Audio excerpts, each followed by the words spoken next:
On social media, there are a lot of amazing artists out there, especially on Twitter. I used to follow a lot of them. I was following around 200, 300, 400, maybe 600 people at one point, but now I don't. Now I follow only like 60 people. And you know why that is? It's because too many of these artists are posting their opinions online. Is it really that hard? I don't care about your political identity. I don't care about your political opinions. I don't care about your family issues. I don't care that you stubbed your toe and now you need to get surgery. I don't care that you don't like Timothy Chalamet and you think he's a bad actor and you think Monty Supreme is overrated. Shut up and draw. Put your stupid fingers to work and draw my favorite character in a suggestive pose. Please. I don't care about your opinions, which I know sounds hypocritical of me because I'm literally making a YouTube video posting my opinion while drawing my art. But this is different because I'm posting it on YouTube. This isn't on Twitter or Instagram. Instagram, people posting their opinions is fine because they can just put it on their story. You don't have to look at it. But Twitter is the main problem because it clogs up my timeline. There's so many artists that I like and they have like 10,000 tweets. And out of those 10,000 tweets, only 100 of them are their drawings. Those other 9,900 tweets are retweets and them posting like, oh, I went to the store today and cut my finger.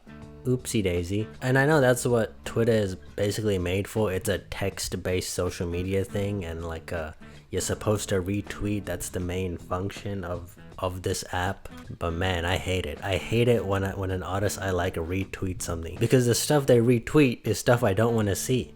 Like, to them, maybe the art that they're looking at is good, but to me it's not. I didn't follow you to see these other artists. I followed you to see you.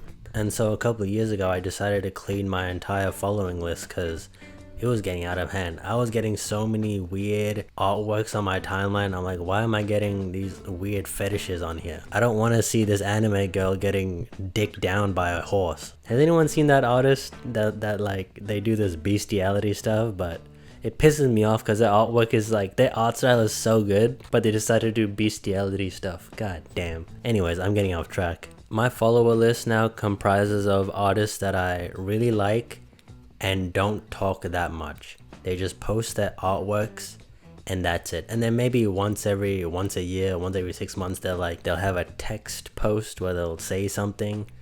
But I usually don't see it anyway, so I don't really care. It's the artwork that matters the most. However, the only artists that are the exception to the rules are like Japanese and Chinese artists that I'm sure you've seen before, where they post like once every 6 months or once a year, and in between then all they ever post is just their opinions and retweets and stuff being like, oh, I ate my matcha Dubai chocolate today, it was nice, teehee. And then randomly on a Tuesday they'll drop an artwork that's on the level of like a Mona Lisa, and the caption will be work in progress. Those artists I'm fine with following. Even though they post a bunch of slop the whole year, that build up until they post the artwork is worth it, because they make stuff that should be in an art museum. But honestly, I think I whittled down my following list too little now, because now I barely see any artworks at all. I'll get lucky if I get one artwork a month on my Twitter timeline now. But honestly though, Twitter doesn't even show me the people I follow anymore, because you know, there's the For You tab and the Following tab. I never go on my Following tab. I always go on the For You tab. All the tweets that I see are from people I don't know, but they talk about topics that I'm interested in.